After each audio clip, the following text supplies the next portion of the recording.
In the immediate aftermath of Republicans on the House Ethics Committee today refusing to release the ethics report about Matt Gaetz, it looks like the Democrats are taking a different approach, opting now to start the process of forcing a vote on the House floor to get that report released themselves. I rise to give notice of my intent to raise a question of the privileges of the House.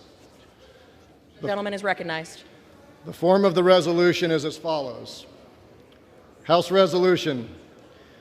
Directing the Committee on Ethics of the House of Representatives to release to the public the committee's report on its investigation into allegations against former Representative Matt Gaetz. Whereas, on April 9th, 2021, the Committee on Ethics of the House of Representatives announced that it had begun to review allegations that Representative Matt Gaetz may have engaged in sexual misconduct and illicit drug use, shared inappropriate images or videos on the House floor, misused state identification records, converted campaign funds for personal use, and accepted a bribe, improper gratuity, or impermissible gift in violation of the rules of the House, laws, or other standards of conduct. So the way this would work is that Democrats have now introduced a privilege resolution in the House, which means that the 2-day clock has already started for Republican leadership, meaning Mike Johnson, to bring them up for a vote. If just 4 Republicans cross party lines and vote with the Democrats, they'll be successful in getting this report released. And lo and behold, here's what one Republican lawmaker, Derek Van Orden, had to say. I think it's very important that everybody has as much knowledge as possible so that they can make an informed decision. It sounds like yes. That's a yes. So if the rumors are true about Mr. Gaetz' conduct, then there should be referrals to other agencies. And if they're not true, then there's a whole lot of people that owe him an apology. I should also say, the fact that Gaetz has made enemies in his own party, especially as it relates to this previous drama with Kevin McCarthy and his allies from the early days of this Congress's speaker votes, probably isn't going to help him here where he needs near unanimous support from the House Republican Conference. Another mark against Gaetz is that think about how this all reflects on the GOP right now. This party is already expelling its limited political capital, even in this honeymoon period, on some clown like Matt Gaetz, someone who, frankly, a lot of them don't even like to begin with. And yet, the message that they're sending to the American people right now is that you voted for this circus. Every day they spend on this Gaetz drama is another day that Americans are watching and recognizing the mistake they've made and the chaos and incompetence that surrounds this Republican Party. Punchbowl News interviewed one moderate Republican who said, "Hurts this has to be our first actions after election, but Trump and Gaetz did this to themselves. If Gaetz' unpopularity with the conference wasn't enough to sink him, the fact that he is squandering his own party's political capital on his misguided nomination to Attorney General certainly isn't helping the matter." Granted, even though 4 Republicans do need to join Democrats to get this thing across the finish line, remember, no one has ever lost money betting against the cowardice of this Republican Party.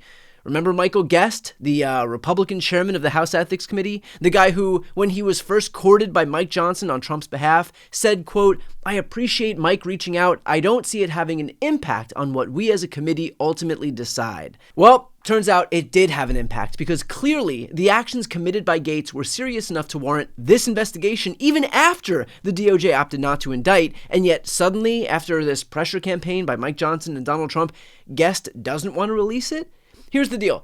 You did all this work to complete the report, so either it shows no wrongdoing and there's no reason not to release it, or it does show wrongdoing and then you are effectively just covering up crimes. So someone should ask Michael Gaetz and these Ethics Committee Republicans, which one is it?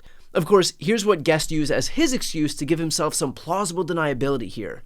Have you heard from Trump or his team at all about this? Not heard from President Trump or any member of his team. There are 2 options, you said.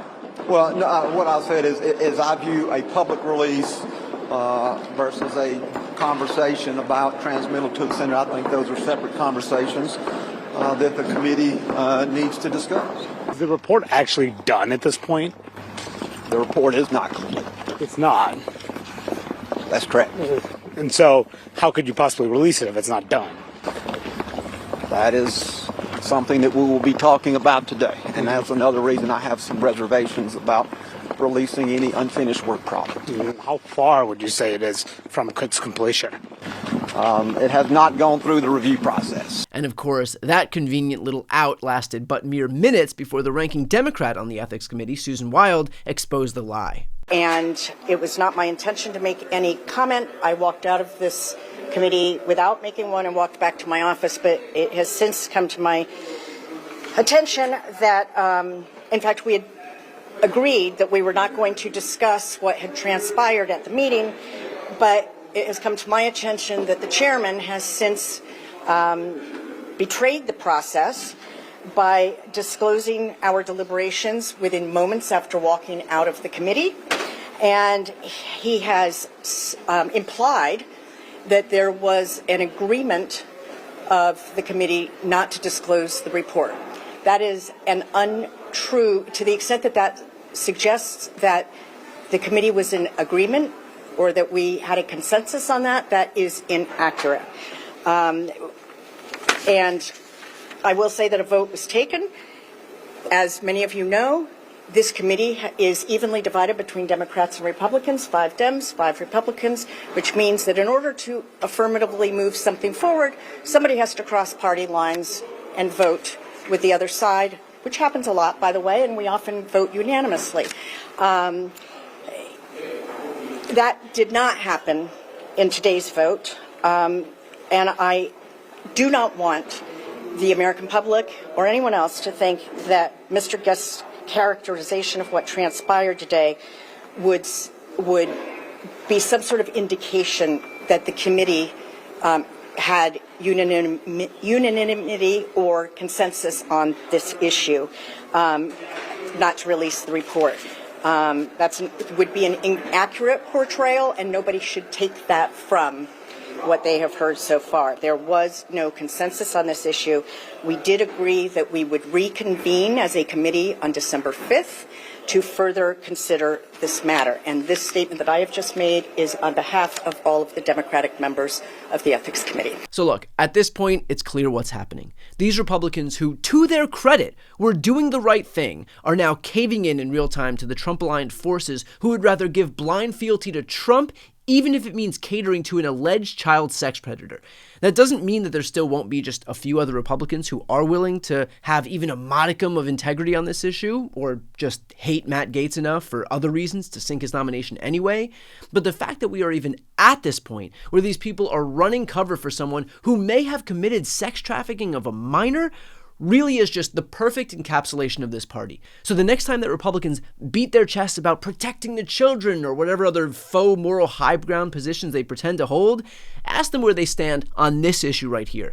Because it's one thing to talk the talk, but they're clearly not willing to put any action behind it. Before you go, just a quick note, if you'd like to see more of my content, which is always free of advertising, sponsorships, and paywalls, please make sure to subscribe to this channel using the subscribe button right here on the screen. And if you'd like to support my work even further, you can grab a copy of my instant #1 New York Times selling book, Shameless, available for sale right now. That link is also on the screen. Thanks so much for watching.